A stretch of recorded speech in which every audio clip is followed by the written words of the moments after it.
Mwaramutse neza mwese.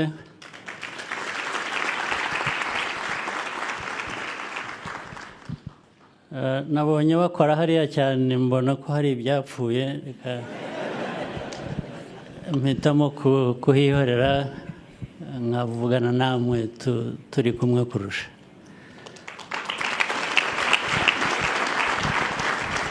Ndizera ko mwaramutse neza mwese kandi mwatangiye umwaka neza kugeza ubu, ariko igihe kinini cy'umwaka kiracyari imbere. Ndibwira ko nabwo byose bizagenda neza. Ubwo nagira ngo mbashimire ko mwadutumiye kuza kuba turi hamwe namwe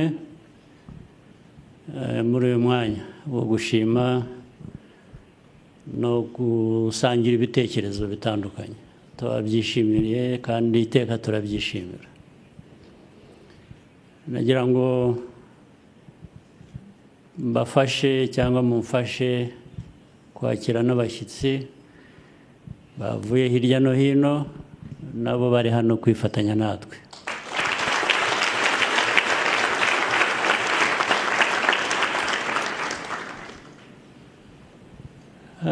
Ndagira ngo mpere ku bivugwa buri gihe, kandi kuko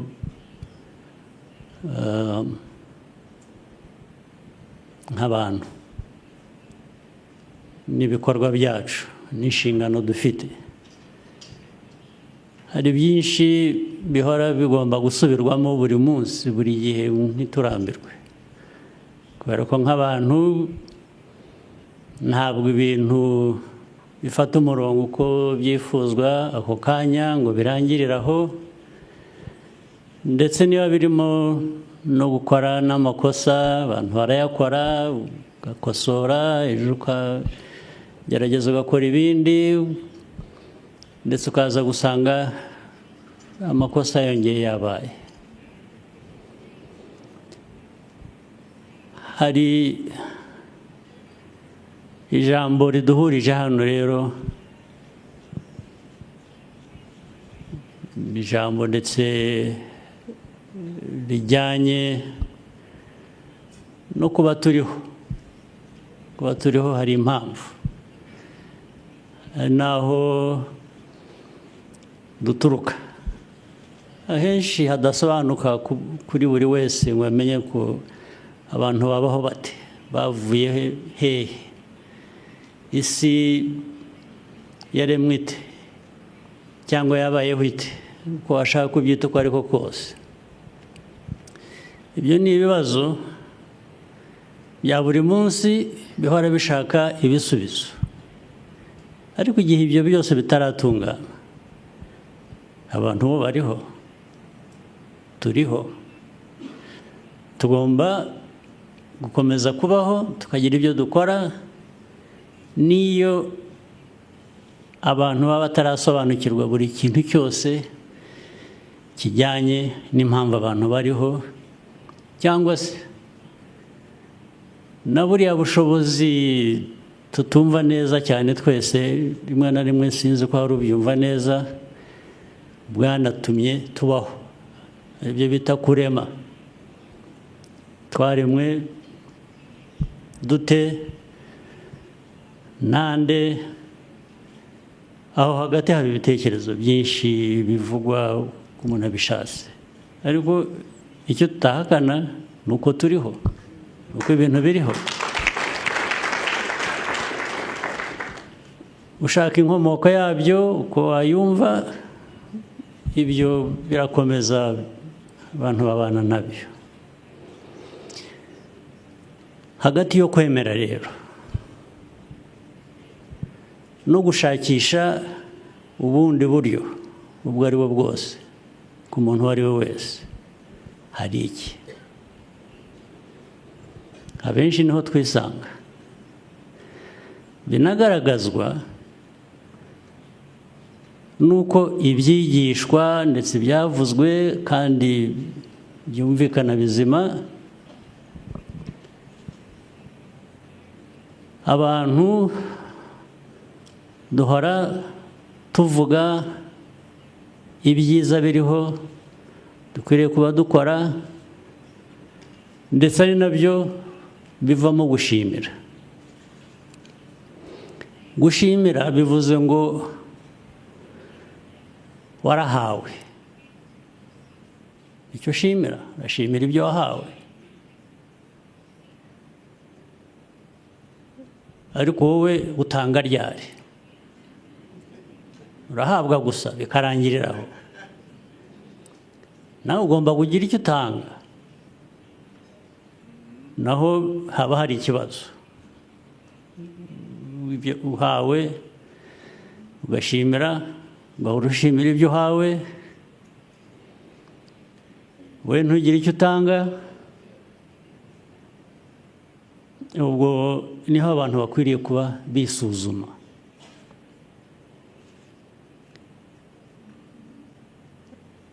Ni naho rero haturuka muri ya nyigisho twumvise,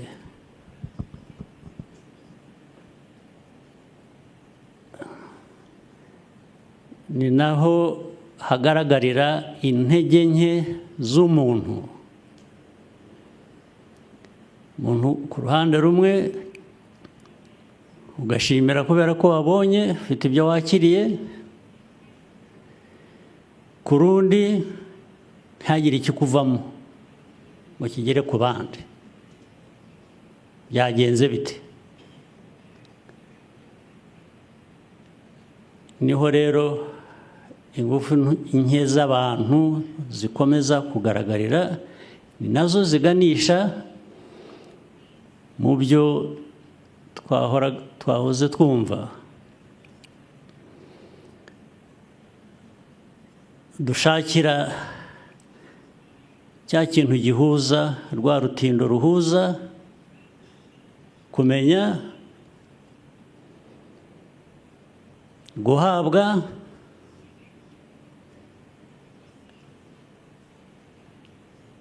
nawe gutanga. Gutanga ni kwa gukora. That is the doing. Iyo gap, icyo kinyuranyo kiri hagati gihora ari kinini cyane. Urutindo rugomba kubakwa hagati aho ni rurerure. Ntabwo rero dukwiriye no kubihunga. Hari abantu babihunga, bakabihungira mu ikuzo, kwikuza, ku buryo ndetse wowe ushaka kwerekana ko uruta abandi. Ariko ibyinshi kwa kwikuza, kwa gushaka kwerekana ko uruta abandi, biba mu mvugo gusa, ntabwo biba mu nkora, mu gukora. Ariko niho bikwiriye. Niba ushaka kuruta abandi, bive mu gukora, ubigaragaze, ndetse binagaragarire mu nyungu abandi babivanyemo. Iyo nabyita mu buryo busanzwe, mu magambo asanzwe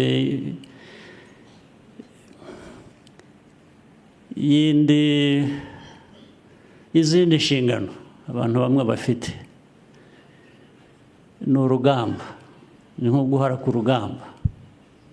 Guhara ku rugamba uringaniza ibyo tuzi dukwiriye kuba dukora,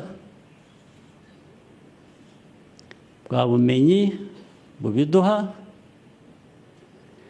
n'ibikorwa dukwiriye kuba dukora.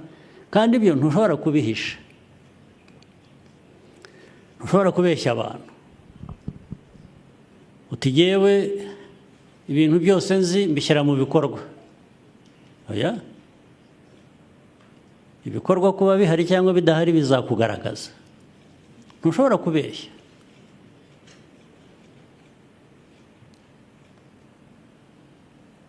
Niyo wabigerageza, abantu barakubaza batari ko imitima y'abantu wahinduye ukabajyana mu bikorwa bigaragaza icyavuyemo birihe, ngomba kubyerekana. Iyo rero ni intambara ihoraho buri munsi. Reka mbaye nk'urugero rw'inshingano abenshi hano dusangiye tubamo. Mvanye gatoya mu bintu byo kwemera, ibintu by'idini, ibintu bijyanye mu buzima bwacu busanzwe twirwamo buri munsi. Nabwo ntitugatwarwe cyane ngo ugende ujye hejuru wibagirwe hasi.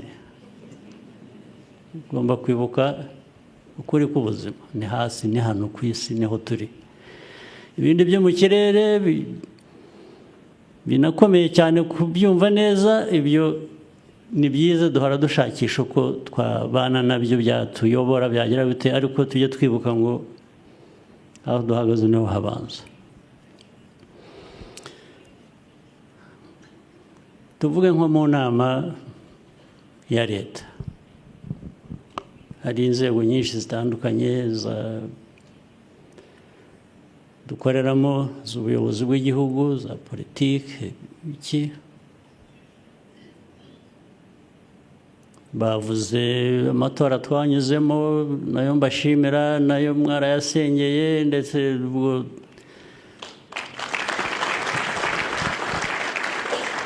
turabishimira. Ariko ubwo tubishimira, njye nzi ko mfite umwenda, nashimiwe ibyo nahawe, ngomba kugira ibyo ntanga. Ntabwo nashimira gusa,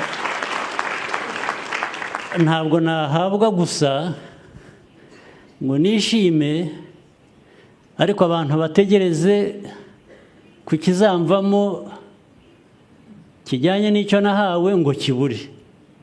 Ubu mba afite ikibazo. Muri leta, mu mikorere ya buri munsi, turicara no mu nama tugakora, tugafata ingamba z'ibizakorwa, bizabikora bizava he, abazabikora ni bande, tukabyumvikana. Ndetse tukongera tukicara, ibintu byose tukabishyira ku murongo. Umwe ashinzwe iki, undi ashinzwe iki, twagihuriyeho, twakiganiriye.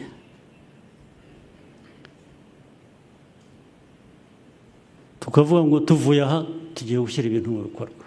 N'amikoro arahari kuri bimwe, ntabwo amikoro aboneka kuri buri byose, ariko ndavuga ku mikoro aboneka ahari n'ibyo agomba ayo mikoro gukora. Hatinda gato wabaza umuntu umwe uti tugeze kuri wari ushinzwe ibikorwa, tugeze, atangira gusaba imbabazi, ati naribagiwe, tubabarire twaribagiwe. Okay. Ukabaza undi, ahubwo ati twarabikoze. Mugeze, mwakoze ibiki, mugeze. Wajya gusanga, ugasanga ibyo yakoze ni ibindi bitandukanye n'ibyo mwumvikanye. Utse ko wakoze ibintu bitandukanye n'ibyo twumvikanye, habaye iki? Ati nagira ngo turareba, ati nagize ngo, ati bikaba ibindi bintu birebire. Okay, niba waragize ngo, niba hari ikindi wabonye cyari kinyuranye n'ibyo twumvikanye kizima wagomba gukora, kuki se utasubiye inyuma ngo natwe twese tubimenye, tuvuge ko hari inama twungutse dukwiye kuba dukurikiza? Habaye iki? Mu ncamake, umuntu ahera ko asaba imbabazi gusa, ibyo rero ntabwo ari ikibazo kinini, ibyo birasanzwe, umuntu yakora ikosa, ibyo rwose kuri ibyo nta nubwo ari cyo kibazo. Ariko iyo bibaye rimwe ku muntu umwe akabisabira imbabazi, uwo muntu ejo bikongera bikagenda gutyo, ejo bikongera bikagenda gutyo,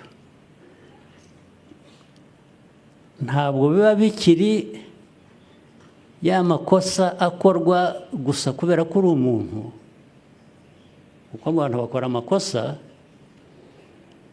ryabaye ikosa ryahindutse icyaha, ni icyaha, ntabwo bikiri ikosa risanzwe ry'abantu bakora.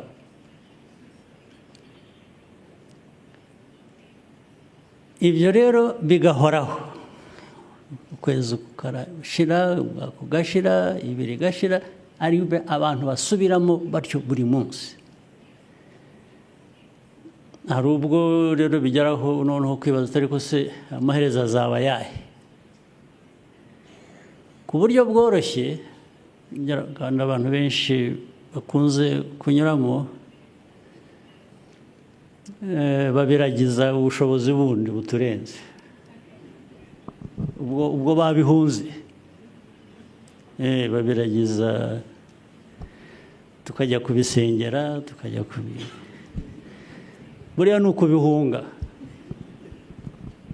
ntabwo ari ikindi, kuko ibyo usaba waranabihawe, ahubwo ntubikoresha.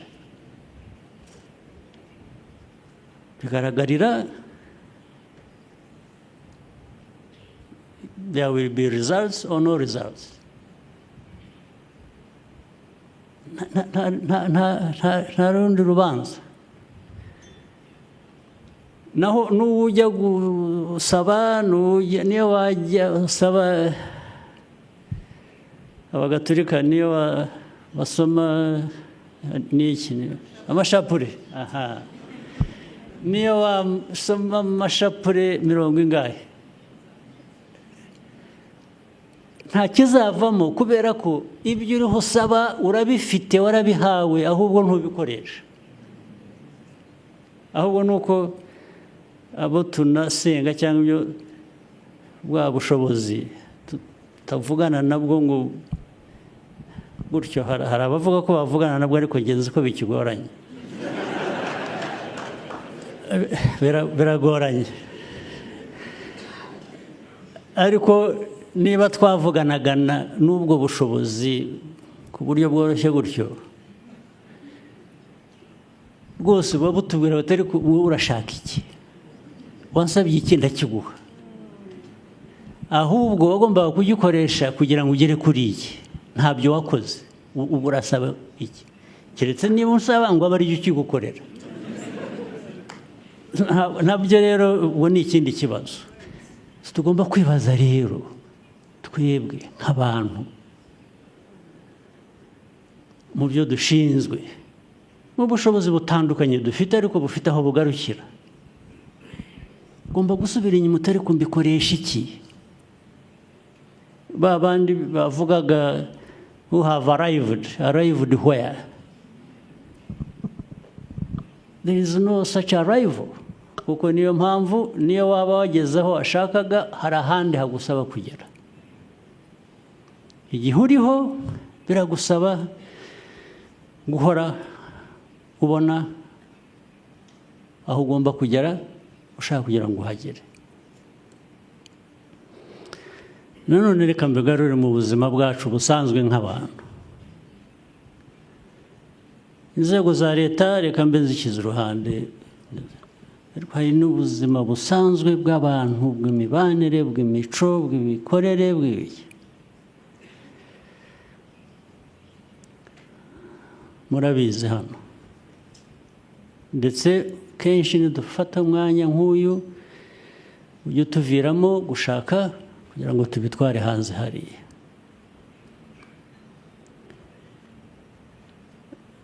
Ibi tuganira nuko twahuriye hano n'ibyo tuvuga, erega nabyo ni uburere. Ubu turi mu burere buduha gutekereza neza no gushingira ibikorwa byiza kuri ibyo dutekereza. Reka njye hanze mu buzima busanzwe.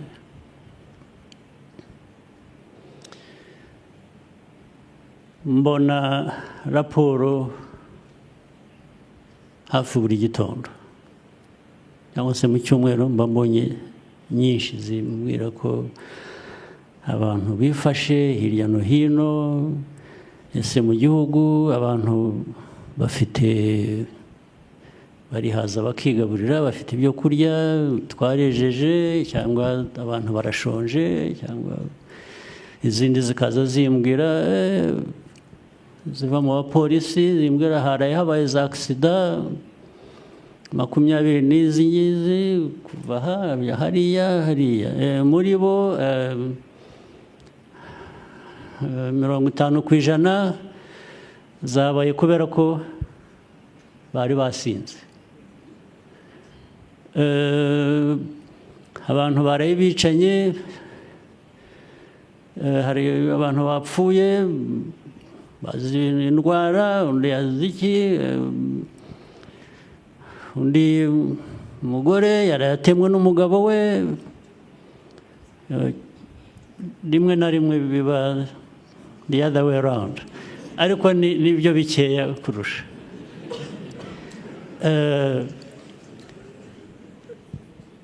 Ibintu byinshi abandi twafashe, abantu bangana batya twasanze bari mu biyobyabwenge,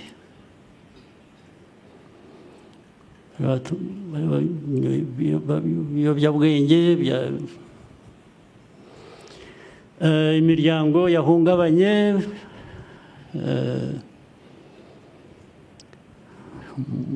mu mago n'abana batoya bagishakana, bamaze amezi bashakanye bataragera n'urubyaro.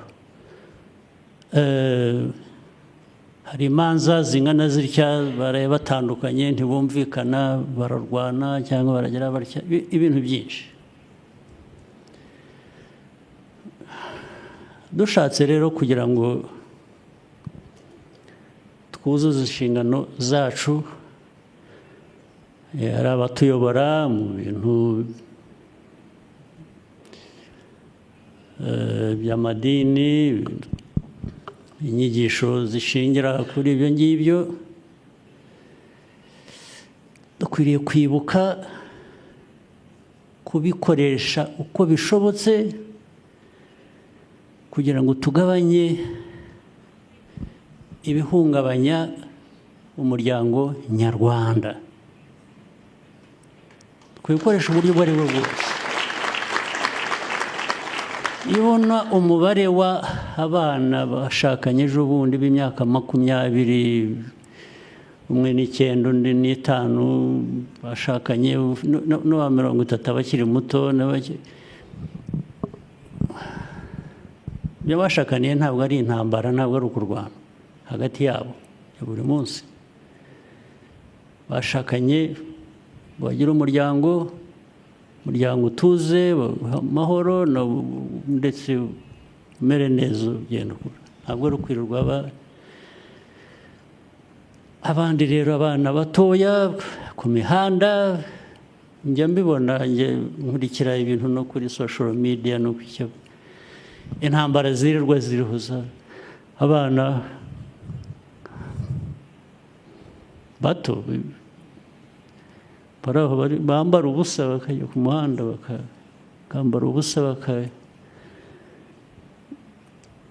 uwambara ubusa ararata iki undi adafite, twese tudafite. Kwambara ubusa, kwambara ubusa, nta dini iribaho ryo kwambara ubusa. Nta muryango ubaho kwambara ubusa. Ariko burya kwambara ubusa ntabwo ari bwa busa. Burya bambaye ubusa no mu mutwe. Ni ubusa buri mu mutwe, nicyo kibazo. Niho bishingira.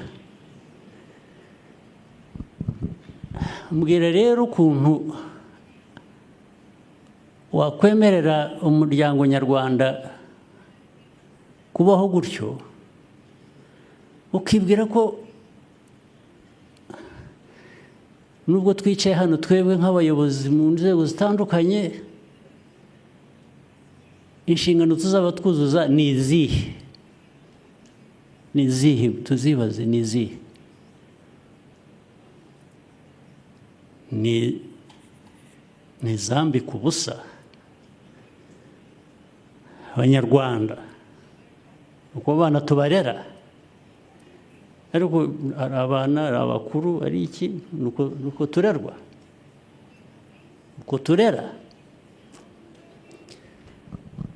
Ba bandi rero navuze b'ibiyobyabwenge ugasanga mu bakuru, abantu bakuru mu muryango, ariko bya biyobyabwenge nibyo bivamo ingaruka zindi z'imiryango guhora irwana buri munsi buri munsi buri munsi. Wanakwicaza n'abantu ukababaza turi murapfa iki? Hakazamo rero bya bindi buri wese yumva ko ari uri mukuri, ntawe ushobora korohera undi ngo babiganire bakemure ibyo ushaka, ineza ushaka niyo n'undi ashaka. Uruhare tugira twebwe nk'abayobozi, baba mu madini, baba muri leta, ni uruhe ruhare tugira rwo kugabanya ibyo bintu muri twe, mu miryango, hanze? Turebe hirya tubyihorere, tuvuge ngo bibe uko bishatse, twaba tumaze iki se? Twaba twebwe inshingano zacu ari izihe? Tugende duhere mu ikuzo gusa, twirebe twumve ko turuta abandi cyangwa dukora, ariko abandi bibe uko bibaye. Ntabwo wujuje ya nshingano, urabeshya. Ikintu cyo kubeshya, cyo kudakoresha ukuri, ubuyobozi ubwo ari bwo bwose, bwaba ubwigisha bwo mu madini, bwa bushobozi buri mu nzego za leta, ariko noneho bitari n'ibyo. Ntabwo rega abantu bose bari muri leta cyangwa bari mu madini. Ubushobozi n'ukuri bukwiye kuba gukoreshwa no mu bantu gusa, mu miryango, umuryango wawe, nta ushyize idini iruhande ugashyira ko leta iruhande, no mu muryango wawe ikiganiro ugirana n'umuryango wawe gishobora gufasha kubaka ni ikihe? Ukwiye kubyibaza buri munsi buri munsi buri munsi. Ntabwo uzareka kurera mu muryango wawe ngo idini rizakurerere cyangwa leta izakurerere. Ntabwo ari byo. Bikwiye guhera kuri wowe, ndetse ntitwimakaze ibidakwiye kuba mu bantu ngo tubyemere bibeho, bikoreshwe, bise nkaho nta cyabaye. Ntabwo ari byo. Buri munsi kuba twahuriye hano ni nacyo kinzana hano, nabonye umwanya wo kuza nkinigura, narangiza nkagenda. Ibindi uko bizaba biraturenze, atirisi abemera ko hari ibiturenze ndimo, ariko ntabwo bindenze kuvuga icyo ntekereza, ndetse ubwo ndi mu nzira yo gufasha, wenda niyo kaba ari akantu gato, bya bindi biva mu kumenya biganisha mu gukora. Niba hari icyo umuntu yatangaho umusanzu, twese tujye tuwutanga.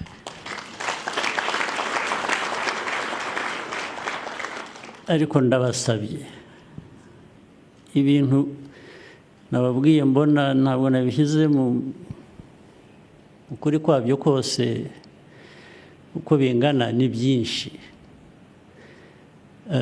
turasenya igihugu cyacu, turasenya igihugu turebera ibidakwiye kuba bikorwa, isindo, ibiyobyabwenge, indwano z'urudaca zitarangira buri munsi abantu baba bari